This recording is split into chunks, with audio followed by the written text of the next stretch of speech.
এমনা, সেদিন তো তোর বাবা মাংস এনেছিল, কি করি বলতো? তাহলে একটা নতুন স্টাইলে রান্না করে বন্ধুদের একটু দেখাও তো। কিছুটা সলিড মাংসকে সিদ্ধ করে নিতে হবে। তারপরে প্যানে পেঁয়াজ, কাঁচা লঙ্কা, টমেটো, রসুন দিয়ে সুন্দরভাবে ভেজে নিতে হবে। তারপরে প্যানে তেল দিয়ে ওই মশলাটাকে তেলের মধ্যে ভালোভাবে কষাতে হবে।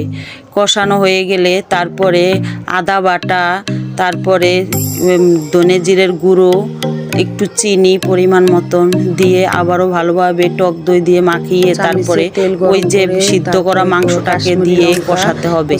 ভালোভাবে কষানো হলে একটা চামচে সুন্দর হয়েছে।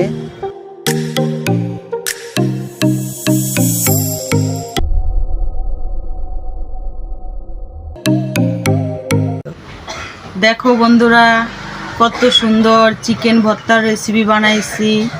তোমরা রুটি, পরোটা দিয়ে খেয়ে দেখতে পারো কেমন হয়েছে। হ্যাঁ, দেখো কত সুন্দর গ্রেভি হয়েছে। ভালো লাগলে লাইক, কমেন্ট, শেয়ার করবা আর আমাদের পেজটাকে ফলো করে দিবা।